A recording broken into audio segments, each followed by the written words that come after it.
If you are an empath, you know how easy it can be to give. How natural it feels to show up, to hold space, to anticipate someone else's need before they even say a word. But when love and support and care start flowing towards us, something inside of us hesitates. We freeze, we downplay, we say, oh, it's okay, I'm fine. But part of us is actually longing to say yes. So this weekend I had a real personal reminder of just how unfamiliar receiving can feel and how sacred it actually is. So today I want to talk about what it means to let love in, why receiving can be so hard for empaths, and how we can gently open the doors. Reopen that receiving channel.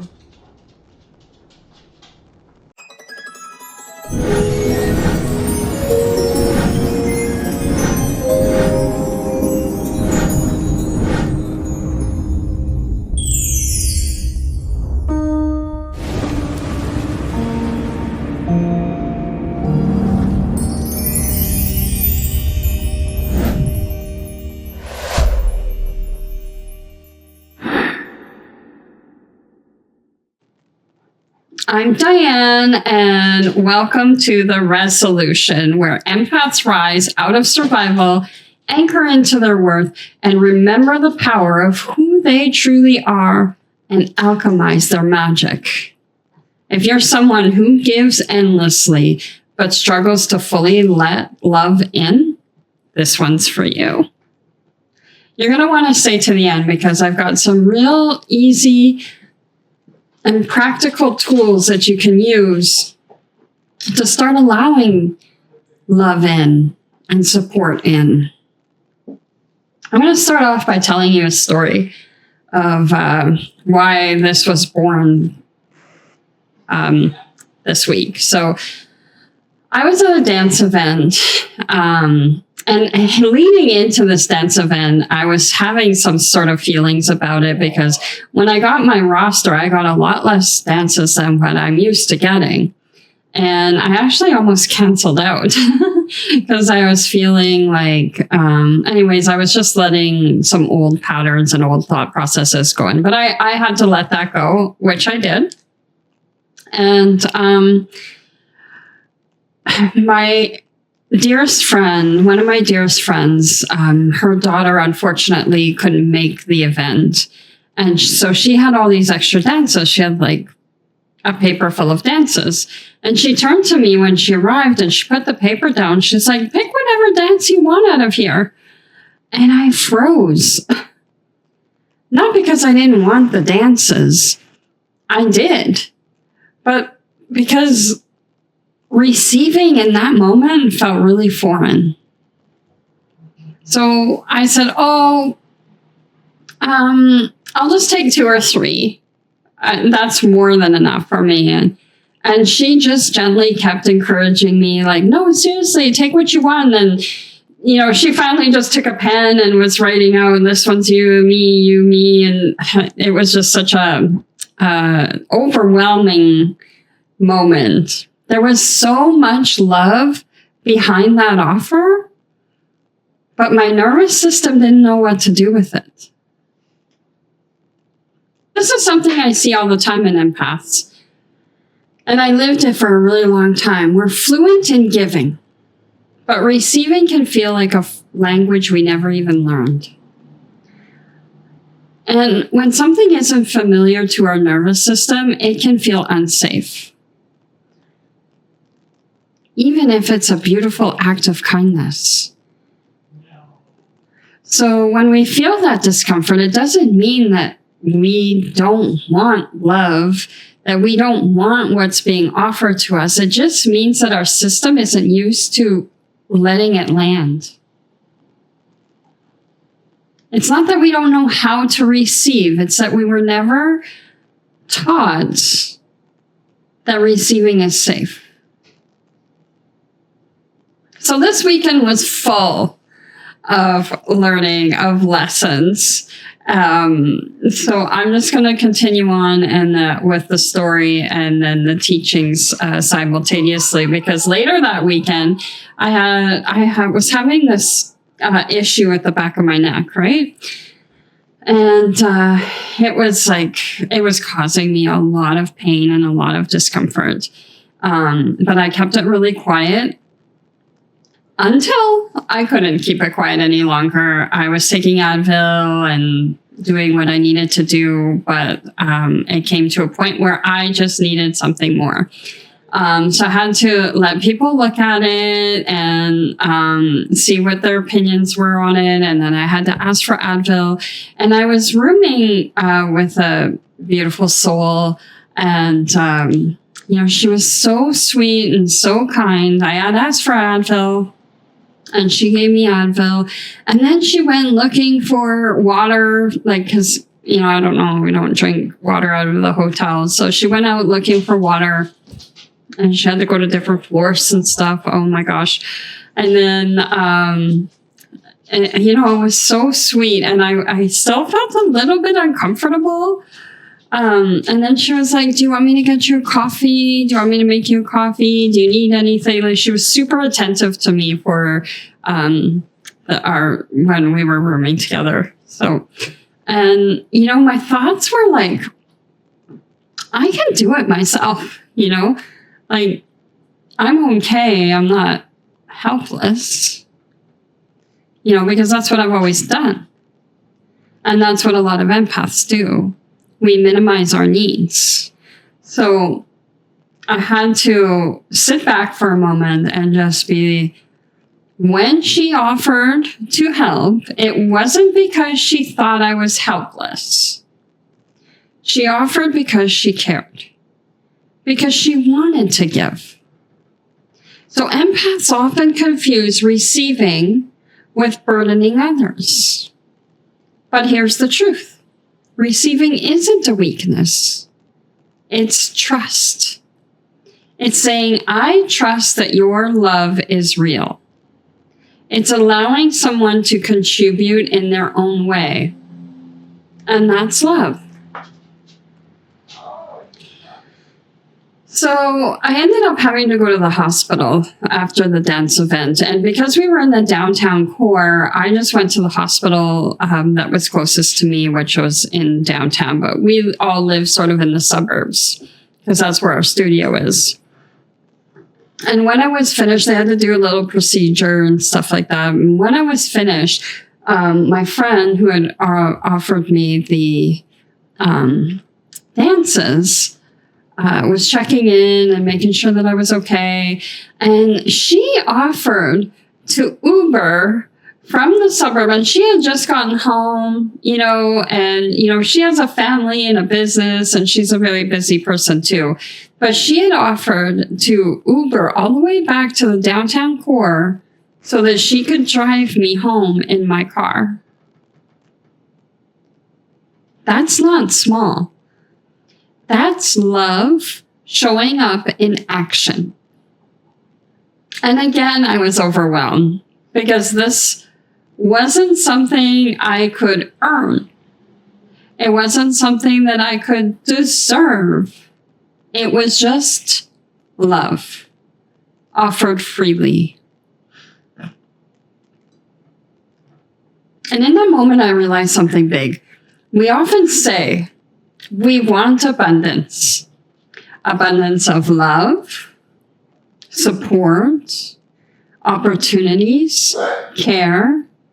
But our nervous systems are still wired to give it away faster than it comes in. So it's not that abundance isn't available to us. It's there, right at the doorstep. But the doorway to receiving hasn't felt safe. So instead of letting love in, instead of letting abundance in, we default to doing, to giving, to proving. And abundance ends up standing at the door waiting for us to open it.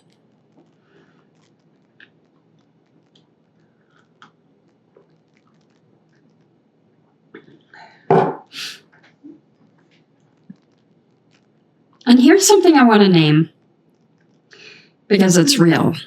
Even though I've done a lot of healing work, I've raised my vibration, I've expanded my consciousness, I've anchored into my worth, I still get triggered sometimes. Getting triggered isn't proof that you're going backwards. It's proof that you're human. In fact, often those triggers are simply your nervous system becoming more sensitive because you're on the edge of something big. When you've done the work, the difference is this. The trigger doesn't own you anymore. You recognize it faster, you breathe through it, and you come back to center without spiraling for days.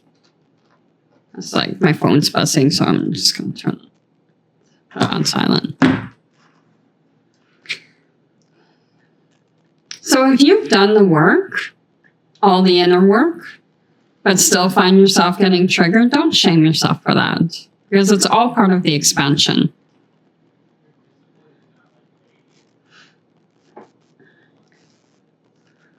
Moments like these, when the nervous system flares a little, when receiving love feels raw or unfamiliar, that reminds us why this work matters. Giving and receiving. See, this is great. I love this teaching. Giving and receiving they're not opposites. It's not polarity. They're actually the exact same energy, the exact same current flowing in both directions. So when you give, you allow that energy to flow out, and when you receive, you let it return. So if we block receiving, we're not just keeping love out, we're interrupting the entire current of abundance. And this part is so important when it comes to manifesting. You can pour your heart out into rituals, set intentions, do your moon rituals, feel the vision in your soul, do the mirror affirmations. But if you're not open to receive, then where is that abundance supposed to land? Where is it supposed to land? The universe doesn't just drop everything out of the sky. Abundance flows through people, through moments of generosity, through unexpected support. You know, that was another instance with this whole next situation. Another one of my friends who knew what was happening, she offered to cook for me. Cook me some soup and like this healing bone broth, like all this yummy, delicious stuff. And I had some feelings towards it because this is a single mom who works full time, and she's just so busy already. Like her hands are already full, and now she wants to cook for me. And my kids are grown. I could cook for myself, But I said yes. I allowed it. I deliciously took the offering. And it was good. I'm so grateful for it because the soup was like spectacular. So I'm super grateful for that. But that just shows, like, if your nervous system isn't safe enough to say yes, you're going to unknowingly close the door on the very thing you asked for. And I'm not saying that you need to say yes to everybody that offers help, but allow the help to come. This is where the law of one, I I really love the Law of One teachings. The Law of One reminds us that we are all connected. So the universe isn't going to, or the creator, the universe, or whatever you want to call it, doesn't deliver in isolation, right? It delivers through connection. It delivers through each other because we're all connected. And I know that I'm going to be doing some Law of One teachings for empaths specifically because it's different because we're already hyper-connected. So it feels even more vulnerable. So that's why anchoring into yourself is essential. When you've anchored, you can receive without absorbing.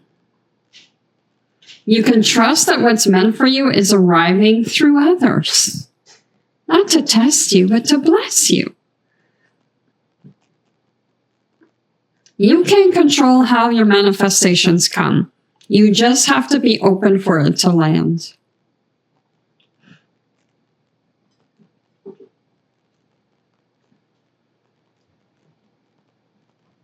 I really love this cup. It's so pretty. I don't know if you can see it because there's a glare from my thing, but it's like an Irish cup. My auntie bought it. So let's go through some practical tools to reopen the receiving channel. So how do we start to shift this? We can practice the pause. So when somebody offers something, a compliment, a gesture, support, just pause before you deflect it. And say yes to the small things. Let someone hold the door, buy the coffee, offer help.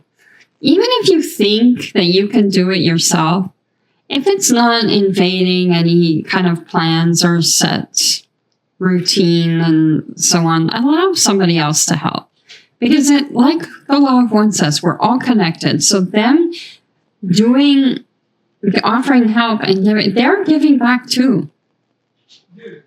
So their balance is there. This giving and receiving, right? So anchor into the safety of that. Let's whisper to yourself, I am safe to receive. I am worthy to be cared for. Reframe receiving. When someone gives and you're receiving, when someone gives, your receiving is also a gift to them. It allows their love to complete its flow. So don't just look at it in the sake of like you're getting. In the sake of the collective, that we're all just one and we're all just balancing out the flows, getting through the energies. Soften your nervous system. You don't need to explain why you don't need it. Just breathe. Take a deep breath and allow it to land. So this weekend, I cracked something open for me. Receiving isn't about helplessness. It's about letting flow back in. And maybe this is your reminder too. You are safe to receive. You are worthy of support. And the love you keep pouring out into the world, it's allowed to come home to you too. It's allowed to come home. So if this video resonated with your empathic heart, I'd love to hear your story in the comments below. And if you want more soul first conversations like these, don't forget to like and subscribe and do all those fun things because it really helps the new channels out. Thank you so much. I'm so grateful that you were here with me. And just let love in. Just receive it. You aren't burdening anybody. You can give and receive. It's safe to do both. Have a fabulous evening, and we'll see you on